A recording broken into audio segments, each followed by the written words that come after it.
La celiaquía no es una alergia, no es una intolerancia, es una enfermedad autoinmune. ¿En qué momento nos debe surgir la duda de si somos celíacos para solicitar esa prueba? ¿Tú recomiendas que una persona que no sea celíaca Sí. intente reducir el consumo de gluten? Pero es que la celiaquía va mucho más allá, es lo que he dicho antes, te pueden salir eczemas en la piel, puedes tener mucha caída del pelo. Hay mucha gente que también, como se ha puesto tan de moda la palabra sin gluten, Y si es es más sin saludable. gluten es más sano. Bienvenidos a un nuevo capítulo De de nuestro podcast con jengibre y limón. que hoy vamos a tocar un tema que te toca muy de cerca a ti, Sí. porque yo he estado con ella compartiendo viaje y he visto lo duro que se hace ser celíaca. Sí. Que, bueno, Sandra, ¿tú eres celíaca? Yo soy celíaca porque yo me di cuenta cuando comía gluten que a mí me salían eczemas en la piel, se me inflamaban las encías, tenía gingivitis, me sangraban, me salían muchos herpes en el labio, me dolía la cabeza de forma frecuente, tenía dolores de regla muy fuertes y fue dejar el gluten y encontrar una mejoría, sobre todo en los eczemas, que eso se vio en el instante, como a mí me desaparecieron todos los eczemas que yo tenía en la piel. Entonces yo me autodiagnostiqué celíaca, que eso no está bien hacerlo, pero yo como profesional lo hice, Muy bien. porque me hacía pruebas y pruebas, a mí me salían negativas, pero yo sé que Que soy no lo celíaca, toleras. es que lo sé. Sí que es cierto que como hay muchas pruebas diagnósticas para poder identificar el gluten, y es cierto que la gran mayoría dan falsos negativos.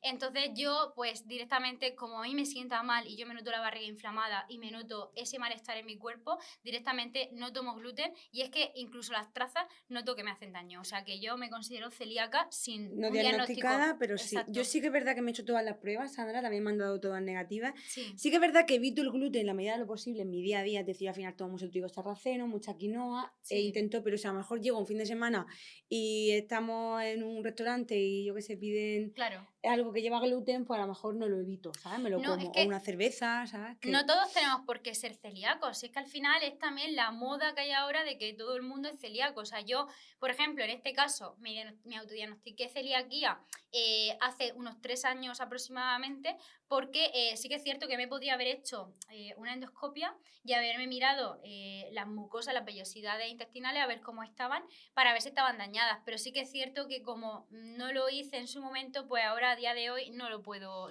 comprobar. Pero vamos, ya te digo que yo considero que lo soy, y ya te digo, y en mi día a día al final me he organizado y llevo como 4 años, 3 años y medio sin comer gluten, y yo lo llevo súper bien. Pero es verdad que es un choque fuerte el hecho de que te digan que eres celíaca, a lo mejor a los 60 años te digan es que eres Total. celíaca. Y más, sobre todo es que te has tenido que destruir por dentro, al Claro. final tomando gluten continuamente sin saberlo. Claro.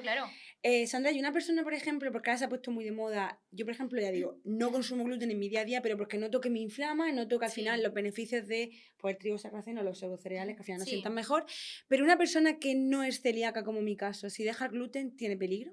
No. O sea, podemos tomar gluten, o sea, podemos dejar de tomar gluten y no tenemos ningún peligro. El peligro viene que si tú, por ejemplo, crees que eres celíaca y dejas de tomar gluten, cuando te hagan las pruebas diagnósticas te van a dar negativas. Ya. Entonces, claro, tú tienes que estar mínimo 2 años tomando gluten a tope para que a ti la prueba, al menos en sangre, te dé positiva. ¿Cómo se diagnostica? ¿Qué prueba es? Pues mira, la prueba es un anticuerpo que se detecta en sangre que se llama antitransglutaminasa. Y este anticuerpo te lo piden cuando piensan que eres celíaca. Pero claro, ahora se ha visto que los menores, o sea, solamente le da positivo a los menores de 4 años y a las personas que tienen problemas digestivos a nivel de me estoy muriendo. O sea, me estoy muriendo, no sé qué me pasa, estoy vomitando sangre, estoy haciendo diarreas con sangre y no sé qué me está pasando, pero me encuentro fatal. Entonces, en ese punto puede dar positivo. Puede dar positivo si eres menor de 4 años, pero si eres población en general que tiene un poco de síntomas, tú te vas a hacer la antitransglutaminasa y te va a salir negativa. Entonces, esto también pasa, ojo con esto porque es muy interesante, hay personas que se guían por eso si las trazas le están haciendo daño, si, personas celíacas que se van haciendo sus analíticas de sangre mirándose este anticuerpo para ver si le está dando alterado o no le está dando alterado. Y entonces hay mucha gente que dice, no, es que como yo me hago la prueba de sangre y a mí el anticuerpo me sale normal, mi médico me ha dicho o yo considero que puedo seguir tomando esas trazas o cierta cantidad de gluten porque a mí eso no me está haciendo daño ya que mi anticuerpo no me sale positivo. Pero he de deciros que esto no tiene nada que ver. O sea, toda la persona que es celíaca, la mínima cantidad de gluten, aunque sea una traza de tostar el pan en el mismo tostador que lo está haciendo tu marido, te está afectando, te está haciendo mucho daño a nivel intestinal. Porque la celiaquía no es una alergia, no es una intolerancia, es una enfermedad autoinmune. Cuando tu sistema inmunitario detecta gluten, ataca a tu vellosidades del intestino y te daña a nivel digestivo y a nivel autoinmune. O Y sea además que, no se valora, porque yo ya te digo, compartía viaje contigo, veía que había muchos celíacos en el grupo y veía que es que en los restaurantes no lo tomaban en serio. no, La mitad de las veces engañaban, o sea, en sí, plan, sí, sí, esto no tiene traza, esto lo hemos... Y a lo mejor te han frito, yo qué sé, tu croqueta así con harina sin sí, gluten en la misma donde estaban fritas la otra, o te tostaban el claro. pan donde hayan tostado el resto. Entonces al final no hay respeto tampoco Mm. hacia esta enfermedad a nivel social. Claro, muchas veces también pasa que nos dicen, no, el plato no lleva gluten porque lleva patatas, por ejemplo, el huevo roto, lleva patatas, jamón y huevo. Pero claro, ¿y esas patatas con qué aceite las frito? Porque a lo Claro, mejor las frito con el mismo aceite que has freído las croquetas. total. Y entonces las croquetas, como llevan harina, la harina se queda en las patatas. Mm, Entonces, claro, es muy importante verificar y comprobar que esto es así, porque es verdad que es una enfermedad. mm. O sea, la celiaquía es una enfermedad autoinmune. Si tú, por ejemplo, no tratas la celiaquía como enfermedad, vas a desarrollar otro tipo de enfermedades.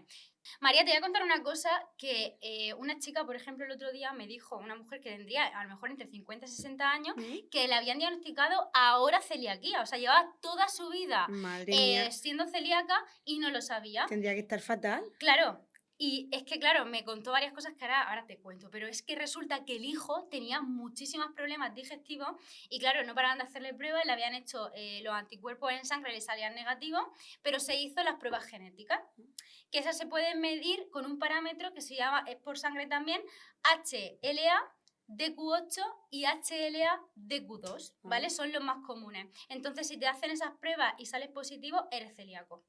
¿Vale? Entonces a este chico le hicieron esas Y un pruebas. momento, un inciso, para hacerte esa prueba, alguien que tenga duda, que tiene que ir al medio de cabecera y pedirla. Claro, se lo puede pedir si cree que es celíaco y tiene muchos síntomas, se la piden y se la mandan. Vale. Pero normalmente yo, por ejemplo, tengo seguro privado y a mí no me No, pasó ni esa por el prueba seguro no. privado. O Ya. sea, creo que me Se costaron podría pagar. Vale. 180 euros o así, creo que me costaron las Vale. pruebas.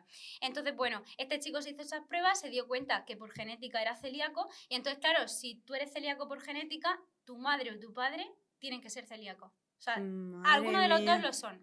Entonces, claro, la mujer había tenido muchísimos problemas también a nivel, pero autoinmune. O sea, tenía una enfermedad autoinmune, creo que era psoriasis, si no me equivoco, fibromialgia, y luego había tenido un cáncer de tiroides.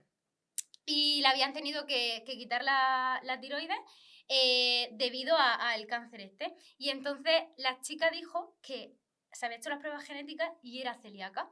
Y le dije, digo, ¿tú sabes que el cáncer te ha venido por el gluten? Qué Y me dijo, fuerte. dice, sí, sí, me lo han dicho ya médicos y todo, que claro, que no paraba de tener problemas, cuando no era una enfermedad, era otra, cuando no un cáncer, o sea, todo Y Sandra, debido a no saber que era aquí celíaca. me surge mi duda y me preocupa. ¿Cómo podemos, o sea, en qué momento nos debe surgir la duda de si somos celíacos para solicitar esa prueba? O sea, es decir, Claro, porque claro, a lo mejor esa mujer, ¿qué síntomas podría tener a nivel digestivo? claro, porque nosotros siempre identificamos una celiaquía como pérdida de peso y diarrea. O sea, eso normalmente es lo que identifica a un celíaco de toda la vida. Pero es que la celiaquía va mucho más allá. Es lo que he dicho antes, te pueden salir eczemas en la piel, puedes tener mucha caída del pelo, puedes encontrarte con hinchazón, incluso que te cueste perder peso, con estreñimientos. O sea, son tantos problemas que te puede ocasionar el hecho de ser celíaco que no solamente se queda en ese dolor de barriga, esa diarrea y esa pérdida de peso. Esto lo detallo también bastante en el libro, que justo dedico un capítulo entero, que creo que ahora Al sí que gluten. es bastante apropiado decirlo, porque es cierto que ahí puede identificar una persona si puede ser celíaco o no, ¿saben? Como Vale, todos los muy pasos para interesante. poder identificarlo.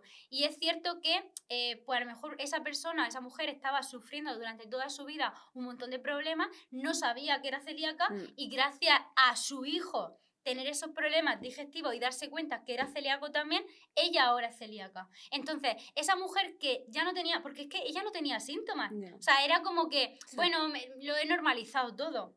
Pero claro, a esa persona las trazas, solamente las trazas, le están afectando. claro. El horno, cuando hacemos, por ejemplo, decimos, yo me hago una pizza sin gluten y tú con gluten, pues metemos las dos pizzas, la harina es muy volátil. La harina se va a contaminar la otra pizza. Tenemos Claro. que meterlo en plastificado o en otro horno distinto. Tenemos que llevar muchísimo cuidado con el tema De hecho, traza una persona que yo sea tengo celíaca. un familiar panadero y un día le pregunté, digo, Jon, con lo de moda que estará el pan sin gluten, ¿no te has planteado hacer pan sin gluten? Y me dijo, tendría que No se hacer puede. un obrador nuevo. Claro, Dice, tendría que hacer, porque la harina es tan, como tú dices, tan volátil que al final, aunque tú te pongas a hacer un pan sin gluten, llevaría trazas. claro. Pero yo creo, Sandra, que cuando tú vas a un restaurante, es imposible que esas No, no, trazas no no. estén, o sea, es Es imposible. imposible, es verdad. Si solamente tiene una cocina sin gluten, porque hay muchos restaurantes hoy en día que sí que toda la cocina es sin gluten. Y sí que es verdad que en las grandes ciudades, como Barcelona, como Madrid, en Valencia, pues sí que podemos encontrar muchos sitios que Restaurantes sin son gluten. 100% sin gluten o que tienen incluso dos cocinas, ¿vale? Tienen una sin gluten y otra con gluten. Entonces, claro, tienen esa facilidad, o sea, las personas que somos celíacas tenemos como esa facilidad. Pero eso, quiero remarcar muy bien eso, que la celiaquía no es intolerancia, es enfermedad autoinmune. Y cuando nosotros tomamos, el sistema inmunitario ataca a las vellosidades y las está dañando. Y eso puede ocasionarnos otros problemas más graves, como infertilidad, como problemas durante el embarazo también. Nos puede generar otras enfermedades más graves, como por ejemplo un cáncer. Nos puede generar enfermedades autoinmunes, porque claro, al ser una enfermedad autoinmune, si tú no le pones fin a esta enfermedad autoinmune, vas a desarrollar otras, como por ejemplo puede ser un hipotiroidismo de Hashimoto, como puede ser una psoriasis, como puede ser, bueno, ya te digo, la fibromialgia, por ejemplo, que algunas personas piensan que es autoinmune, otras que no, pasa lo mismo con el Hmm. lipedema, pero que al final genera otras enfermedades a partir de esa que no está solucionada, te está dañando constantemente. Y también más respeto por parte de la sociedad a esa gente que padece esa enfermedad y que cuando va a un restaurante Exacto, o a una comida, yo tengo una familiar celíaco y he ido a comida, pero el arroz, el colorante, al final lo que tú me claro, decías el otro día, y veo que se sufre, o sea, a nivel social es imposible, claro, tienes que ir con un tupper, o sea, porque nadie te respeta esa, o sea, creen claro. que estás como con la tontería, Pero ¿sabes? no saben la importancia que tiene. Entonces, Total, como no saben la importancia que tiene esto, por eso me parece, no es por por eso estamos exagerar, o aquí, sea, nosotras, sí, por ejemplo, hacemos este podcast no por exagerar las cosas y no, asustar a la gente, ni mucho menos, porque luego la gente dice, entonces, ¿qué puedo comer? Pues no, es que no lo hacemos con esa intención, lo hacemos con la intención de que las cosas se conozcan, mm, que pongamos sobre la mesa dar todo voz, lo que nos puede mm, perjudicar y todo lo que nos puede afectar en un futuro, todo lo que podemos prevenir y que demos esa voz y ya cada uno que sea libre mm. de decir, soy celíaco, estoy comiendo trazas, soy consciente de que me están afectando, pero las sigo tomando porque quiero, ¿vale? Me arriesgo si quiero, pero que sepas que aunque sean trazas de contaminación cruzada, esas trazas te están afectando. No eres menos celíaco, no hay personas menos celíacas y más celíacas, no. Todos somos, los que somos celíacos y ya está, nos afecta de la misma forma. Y ahora quiero ir a la parte de el sin gluten, no celíacos, a ver si me entiendes. Sí, También se ha puesto muy de moda y yo cada vez sigo más páginas, me gusta mucho este tema de la nutrición y todo eso, que al final el gluten pues da lugar a acné, a inflamarnos, sí. bueno, todas esas contraindicaciones que tiene. Entonces, una persona no celíaca como yo, que además me he hecho las pruebas, yo me hice también lo de la prueba del La estómago, la endoscopia. endoscopia. Eso también, perdona que te interrumpa, pero como hemos dicho, el gluten ataca las vellosidades, que he intentado decir 3 veces y se me iba. Nos ataca las vellosidades, entonces una prueba diagnóstica de gluten también es una endoscopia y con la camarita te miran cómo están las vellosidades. Si están dañadas, diagnostican que eres celíaca. Si no están dañadas, no hay problema. Vale, pues entonces Lo yo que me también me hice la decías, sí. endoscopia a consecuencia de mis problemas intestinales y me dio que no tenía, o sea, no era celíaca. Pero yo, como yo sé, tú estás especializada en inflamación, yo creo mucho también, sabes que siempre tengo un problema, Sí. yo decidí reducir el gluten al Mm. casi un 80% de mi alimentación. ¿Tú recomiendas que una persona que no sea intolerante, o sea, no sea celíaca, Sí. intente reducir el consumo de gluten? Sí, siempre y cuando no tenga que hacerse ninguna prueba diagnóstica. Es decir, si tú ahora mismo estuvieses en el momento en el cual quiero hacerme pruebas diagnósticas, quiero ver si soy celíaca, por ejemplo, la genética no hace falta tomar gluten, pero en la prueba de la endoscopia, donde te cogen un trocito de vellosidad intestinal y lo analizan y tal, ahí sí que necesitamos estar tomando gluten. En los anticuerpos de sangre también necesitamos estar tomando gluten. Entonces, claro, si tú tienes pensado hacerte las pruebas, Sí, pero no. Pero en el caso de una persona en general, en que es lo que general, tú una me persona quieres decir, normal que diga, mira, quiero llevar una dieta más antiinflamatoria, sí, quiero cuidarme más, ¿tú sí. recomiendas reducir el consumo de gluten? Yo sí que lo recomiendo. Además, yo en mis planes de nutrición AT, en el reto de los 90 días, ese no lleva gluten. O sea, todos los retos que sacamos de nutrición AT, ninguno lleva gluten. Es decir, lo pueden hacer personas celíacas y personas que quieran reducir un poquito más el gluten, porque es cierto que el gluten es un poquito difícil de digerir. No sé si sabes lo que es el gluten, pero al final, cuando lo extraes de una harina, que yo lo hice en el laboratorio cuando estudiaba la carrera, nosotros extraíamos el gluten de la harina y al final el gluten es algo así como muy pegajoso, cuesta mucho, o sea, entonces cuesta mucho digerirlo en nuestro cuerpo. Entonces sí que es cierto que pues hay veces que cuando tenemos inflamación intestinal o cuando queremos llevar una alimentación pues, de digestiones lo menos pesadas posible, sí que podemos reducir un poquito la cantidad de gluten. No tenemos por qué estar pendientes de trazas, como tú dices, sales un fin de semana, te ponen un pan que tiene una pinta tremenda, que yo me muero de ganas por comerlo y tú te lo puedes comer perfectamente. Tú en tu día a día luego intentas tomar pues harina de trigo sarraceno, harina de quinoa, que no lleva gluten y que también, ya no es porque lleve gluten o Sí, no lleve gluten. nutrientes, propiedades. Exacto, es porque sacian mucho más, contienen más fibra, son más nutritivas. Entonces, pues eso, tomamos ese tipo de harinas y... Vale, y ahora vamos a otro tema que también me parece muy interesante a consecuencia de lo que estamos hablando, que es los productos sin gluten. Porque claro, Sí. hay mucha gente que también, como se ha puesto tan de moda la palabra sin gluten, pues Claro. también van al supermercado, ven la sección sin gluten y me dicen, me voy a comprar estas galletas o este Claro. pan que es sin gluten Y y si es es más sin gluten es saludable. más sano, sí. Y bueno, yo he visto cuando estábamos de viaje el pan sin gluten que ponían, que es que era chicle, o sea, eso Claro. menos pan. Nada, si es que es lo que yo le decía. No sé quién me lo preguntó, otra de las chicas que dice, me pido pan sin gluten a ver si me encuentro mejor tal. Y le dije, es que no hace falta que te pidas pan sin gluten. O sea, si es que al final el pan que te están poniendo sin gluten es peor que el pan normal. O sea, al final el pan ese encima se notaba que era un pan que estaba rico y estaba Sí, bien hecho, casero. sí, de los ricos Prefiero ricos. que te comas ese pan a un pan sin gluten, porque los panes sin gluten normalmente, que vienen estos envasados y tal, al final llevan aceites vegetales, Buah. llevan azúcar, llevan un montón de tipos de harinas que son muy refinadas, entonces no son interesantes, porque al final lo que intentan es que el pan esté esponjoso, que esté crujiente, que esté bueno, que las galletas igual tengan como el mismo sabor que si lleva gluten, porque el gluten a nivel digestivo no es bueno, pero al nivel de gastronómico, vamos, es que le da una esponjosidad A todo. y una textura a los platos buenísima. Vale, entonces, Sandra, a modo resumen, que una persona que sea celíaca diagnosticada intente llevar cuidado al 100% con las trazas porque puede enfermar si no lleva cuidado. Sí. Una persona que no es celíaca y recomienda una dieta antiinflamatoria, reducimos el Sí. consumo de gluten. Sí. Pero que si te sale un fin de semana, puedes sopar el pan tranquilamente, un pan siempre de Exacto. calidad, que ya lo hablamos en otro episodio de lo que es un pan de Claro, calidad. incluso podemos reducir en nuestro día a día, en nuestras comidas, los alimentos que llevan gluten, pero a lo mejor luego en nuestra tostada tomárnoslo con gluten, ¿sabes? Vale. Si por ejemplo nos gusta nuestro pan, pues no tomes pan durante las comidas, ni en la cena ni nada, tú te tomas tus comidas libres de gluten y luego en tu desayuno te tomas tu buen trocito de pan con gluten sin ningún problema porque no eres celíaca. Vale. Entonces se puede hacer también así, con un equilibrio. Bueno, por mí ya estaría, no sé si tiene algo más que Sí. añadir a este tema, tú que estás un poquito más especializada en el tema de la celiaquía. Quería decir que, por ejemplo, las personas que tienen enfermedades autoinmunes, como puntualizo mucho en el libro también, que hay un capítulo específico Sí, de eso estaba enfermedades viendo. autoinmunes y que la celiaquía es una enfermedad autoinmune también. también. Entonces, yo ahí sí que recomiendo reducir gluten, prácticamente en todas las enfermedades autoinmunes.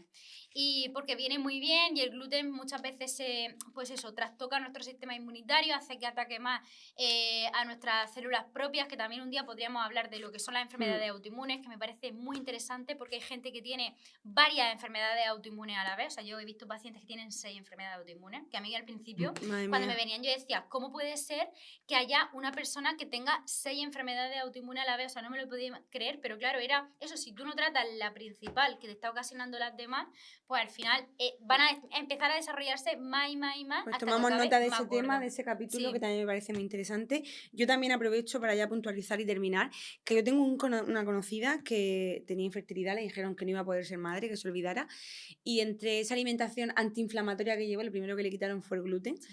Se quedó embarazada, no sé si fue, pero vamos, Sí. también informar pues que uno de los temas que también se repetía mucho en las preguntas que querían que habláramos en el podcast era sobre Sí. alimentación e infertilidad, y el gluten era como una de las primeras cosas que quitaban. Otra de las cosas que también me parece importante es que cuando estaba grabando el audiolibro del libro,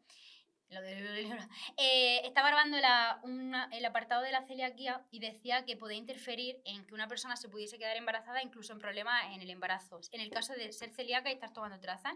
Y justo cuando acabé el capítulo, el chico que había tras los auriculares me dijo, Sandra, me acabo de quedar muerto, dice, porque una chica que es famosa, que ha escrito también un libro y justo lo estuvimos grabando el otro día, dijo que a ella le había costado quedarse embarazada y por eso se había quedado embarazada tan tarde, porque era celíaca, no lo sabía, y eso le estaba ocasionando esa infertilidad durante tantos años de su vida intentando quedarse embarazada. Y justo el chico me dijo, dice, yo cuando ella lo dijo no me lo creí, dice, porque me parecía algo tan loco que no me lo creía, dice, pero ahora justo casualidad que a los 2 días vienes tú a grabar tu audiolibro y dices lo mismo que ella, que sí que eres profesional del ámbito. Total. Entonces, pues eso, para que veamos que sí que influye mucho y que ahí tenemos el claro ejemplo. Y luego otro ejemplo, que hoy nos vamos a alargar un poquito más el podcast, pero me ha venido también a la cabeza una persona con la que también estuvimos hace poco las dos, que tenía alergia. Se hizo también pruebas del estómago, que no tiene nada que ver con la celiaquía, pero me ha venido también a consecuencia de, se hizo una prueba del estómago, tiene una bacteria en el estómago, por eso lo que decimos siempre, la conexión del intestino. Exacto. Y una alergia, o sea, una alergia estacional, alergia primaveral, de sonarte los mocos y de estornudar, se la trató y se la curó gracias al tratar una bacteria del intestino. O sea, que al final... Nos dijo, fue su mujer la que nos lo contó, que decía que el chico, o sea, era una alergia excesiva. Y entonces fue un alergólogo y que cuando le hicieron, o sea, cuando llegó le dijo el alergólogo, te tienes que hacer esta prueba del estómago, o sea, la Helicobacter pylori. Y que se quedó diciendo, pero ¿qué tendrá que ver? Pero tú has ido, cuando llegó a su casa le dijo, me han mandado esta prueba, le dijo la mujer, pero tú ¿dónde has ido? Al alergólogo, al digestivo, no puede ser que sea eso. Y luego resulta que tenía Helicobacter pylori y era lo que le estaba ocasionando ese malestar a nivel digestivo, que le estaba produciendo el asma, esa alergia tan gorda. Por eso al final, hay mucha conexión. A modo resumen, es que al final la alimentación es base de Va a tratar... ser la medicina del futuro. Sí, total. De hecho, aquí estoy leyendo cómo prevenir y tratar enfermedades con la alimentación. O sea, es al que final... el origen de todo está en el intestino y en la inflamación intestinal que tenemos. Por eso el libro, bueno, ya tiene 6 ediciones. No sé si cuando publiquemos esto tendrá otra más, pero ya son 6 ediciones y yo creo que es por eso, por lo que hablábamos, que ahora mismo está dándose la gente cuenta, los médicos, por ejemplo, están recomendando ya dieta antiinflamatoria, que antes eso no te lo encontraba, y ahora ya se le está dando la importancia que tiene a la inflamación crónica que tenemos en el intestino y la gente busca alimentación antiinflamatoria. Pues seguimos hablando muchos capítulos más de alimentación antiinflamatoria, lo dejamos y que nos hemos alargado un poquito más. Así es. Y seguimos hablando de temas muy interesantes para ayudarnos. Nos vemos. Nos vemos, chicas. Un beso. Chicos, chicas y chicos. Tengo aquí los parámetros. Vale. Espérate que me entra la risa. Ya. Sí, vale.